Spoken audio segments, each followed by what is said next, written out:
بسم اللہ الرحمن الرحیم۔ السلام علیکم محترم ناظرین۔ ایران کا ایک بادشاہ تھا جو اپنی بیٹی کو لے کر بہت پریشان رہتا تھا۔ یوں تو ہر طرف خوشحالی تھی، مگر بادشاہ اپنی اکلوتی بیٹی شہزادی کرن کی شادی کو لے کر بہت پریشان رہتا تھا۔ ہر باپ کی طرح بادشاہ بھی اپنی بیٹی کی شادی کر کے فرض پورا کرنا چاہتا تھا، لیکن شہزادی کرن نے بھی عجیب اعلان کر رکھا تھا کہ جو شخص مجھ سے شادی کرنا چاہتا ہے میرے 3 سوالوں کا جواب دینا ہوگا۔ آس پاس کے کئی ریاستوں کے شہزادے آئے مگر ناکام لوٹ گئے۔ اس ریاست میں ایک نوجوان طالب علم بھی رہتا تھا، اس کا نام اعظم تھا۔ اس نے اپنے والد محترم سے کہا، ابا جان میں بھی اپنا قسمت آزمانا چاہتا ہوں۔ اعظم کے والد محترم ایک استاد تھے اور کئی برسوں سے لوگوں میں علم کی دولت بانٹ رہے تھے۔ ملک فارس کا وزیر اور کئی بڑے درباری اور شہر کا قاضی بھی انہی کا شاگرد تھا۔ باپ نے جب بیٹے کی خواہش دیکھی تو کہنے لگا، بیٹا اگر تو ناکام لوٹا تو تیرا کچھ نہیں جائے گا، مگر لوگ کیا کہیں گے کہ ایک استاد کا بیٹا ناکام لوٹ گیا۔ اعظم اپنے باپ سے کہنے لگا، ابا جان بڑے بڑے شہزادے بھی ناکام لوٹے ہیں، اگر میں بھی ناکام لوٹا تو کیا ہوا؟ یہ تو مقابلہ ہے، جو بھی جیت جائے اور شاید وہ خوش نصیب میں ہی بن جاؤں۔ آخر کار باپ کو بیٹے کی ضد کے سامنے ہار ماننی پڑی۔ اعظم خوشی خوشی محل کی طرف چل پڑا۔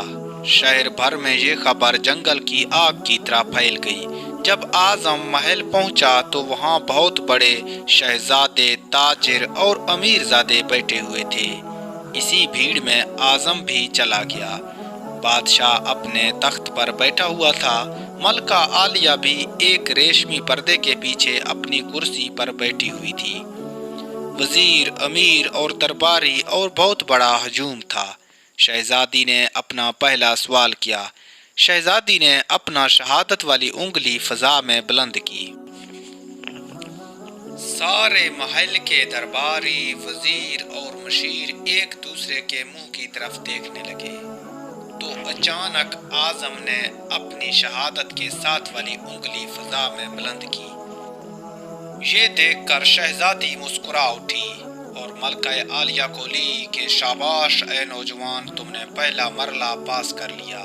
دوسرے سوال کے لیے شہزادی کرسی سے اٹھی اور ہاتھ میں تلوار لے کر ہوا میں چلانے لگی، اور کچھ دیر بعد وہ واپس اپنی کرسی میں آ کر بیٹھ گئی۔ پھر وہی ہلچل مچی، درباری، وزیر ایک دوسرے کے منہ دیکھنے لگ گئے۔ بادشاہ سمیت سبھی درباریوں کی نظر اعظم پر تھی۔ اعظم کھڑا ہوا اور اپنی جیب سے قلم نکال کر فضا میں بلند کی۔ شہزادی پھر خوشی سے اعظم سے کہنے لگی، شاباش اے نوجوان، ہم خوش ہوئے، یہ جواب بھی درست ہے۔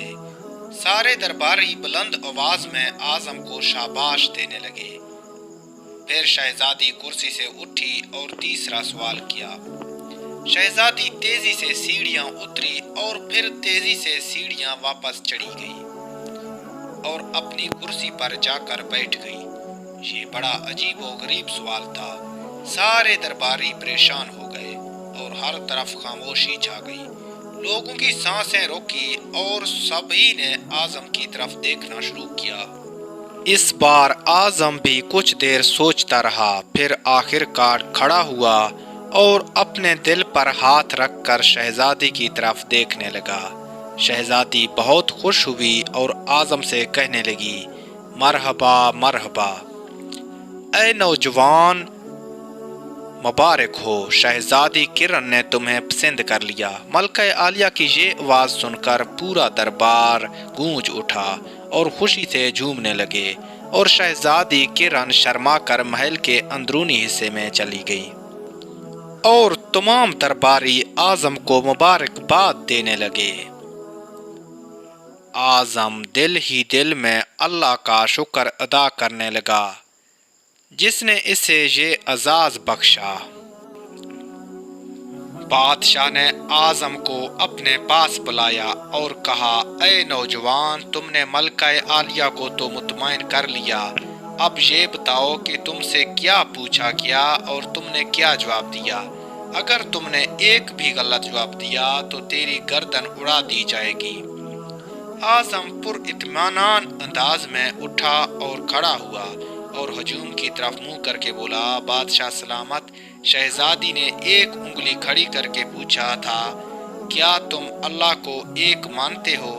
میں نے 2 انگلیاں اٹھا کر جواب دیا، میں اللہ اور اس کے رسول محمد صلی اللہ علیہ وآلہ وسلم پر ایمان رکھتا ہوں۔ بادشاہ اس جواب سے خوش ہوا۔ اس کے بعد اعظم نے کہا، پھر شہزادی نے تلوار چلا کر پوچھا کہ اس سے بھی بڑا کوئی ہتھیار ہے؟ میں نے جواب دیا، قلم کا وار تلوار کے وار سے بھی زیادہ کارگر ہے۔ بادشاہ پھر خوش ہوا اور اعظم کو شاباش دی اور کہا، اے نوجوان، تم نے ہمارا دل جیت لیا اور تم نے یہ ثابت کر دیا کہ دولت اور شہرت کا علم کے سامنے کوئی حیثیت نہیں۔ پھر اعظم بولے، تیسرا سوال شہزادی نے یہ کیا تھا کہ شہزادی محل کی سیڑھیاں تیزی سے اترا اور تیزی سے چڑھ کر اپنی کرسی پر بیٹھ گئی۔ انہوں نے یہ پوچھا تھا کہ میں تھک چکی ہوں لیکن میری جسم کی ایک چیز نہیں تھکی۔ میں نے جواب دیا، یہ دل ہے جو پیدائش سے لے کر موت تک دھڑکتا رہتا ہے۔ بادشاہ نے اعظم کو اپنے پاس بلایا اور گلے لگا لیا اور کہا، اے لوگو، گواہ رہنا، میں نے حقدار کا حق ادا کر دیا۔ اس طرح بادشاہ کی بیٹی شہزادی نے اعظم سے شادی کر لی۔ دوستو، اگر ویڈیو پسند آئے تو میرے چینل کو سبسکرائب کر دیں۔ ملتے ہیں نیکسٹ ویڈیو میں، تب تک کے لیے خدا حافظ۔